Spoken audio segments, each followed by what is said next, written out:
శుభ సాయంత్రం.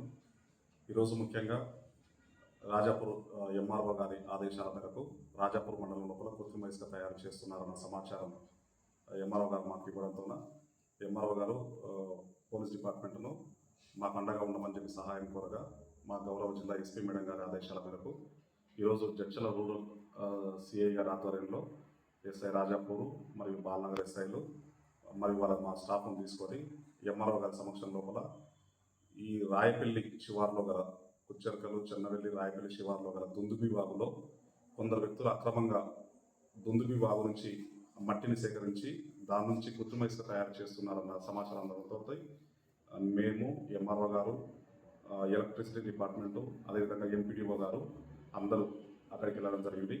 అక్కడికి వెళ్ళిన తర్వాత కొన్ని సంవత్సరాల నుంచి అక్కడ చాలా పెద్ద మొత్తం లోపల దుందుబి వాగు నుంచి మట్టిని సేకరించి ఆ మట్టిని అక్కడనే రకరకాలుగా ఫిల్టర్ బెడ్లను తయారు చేసుకొని సుమారుగా ఒక 3 ఫిల్టర్ బెడ్లు చాలా పెద్ద సైజులో ఫిల్టర్ బెడ్లు ఉండడం జరిగింది.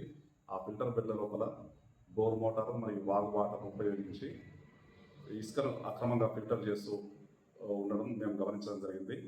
ఎంఆర్ఓ గారి ఆదేశాల మేరకు ఎంఆర్ఓ గారు దాన్ని ధ్వంసం చేయడం జరిగింది. మొత్తం ఎక్విప్మెంట్ను తీసుకొచ్చి ఆ ఫిల్టర్ బెడ్ల మొత్తం ధ్వంసం చేయడం జరిగింది. ధ్వంసం చేసిన తర్వాత ఏదైతే ఈ కృత్రిమ ఇసుకకు సహకరించిన పనిముట్లు అనగా అక్కడ మోటార్లు కానివ్వండి, చాలా పెద్ద సైజు మోటార్లు ఉన్నాయి, తర్వాత జనరేటర్లు ఉన్నాయి, అదేవిధంగా బ్యాటరీలు, కరెంటు వైర్లు, వాటి యొక్క సామాగ్రి మొత్తం కూడా ఎంఆర్ఓ గారు స్వాధీనపరచుకోవడం జరిగింది. ఎవరైనా సరే ఇక్కడ నుంచి మండలం లోపల ఎవరైనా కృత్రిమ ఇసుక ఎవరైనా తయారు చేస్తుంటే కనుక వాళ్ళకు హెచ్చరిక, అట్లాంటి చర్యలు కనుక పాల్పడితే చాలా కఠినమైన చర్యలు తీసుకోవడం జరుగుతుంది. ఒకవేళ ఎవరైనా ఆ విధంగా తయారు చేస్తున్నారని చెప్పి ఎవరికైనా విషయం తెలిస్తే మండల పరిధిలో కానీ ఎక్కడైనా సరే ఎవరికైనా విషయం తెలిస్తే ఇమ్మీడియట్గా మాకు కానీ అదేవిధంగా రెవెన్యూ డిపార్ట్మెంట్కి కానీ సమాచారం అందించాలి అని చెప్పి మీడియా ముఖంగా అందరినీ కోరడం జరిగింది.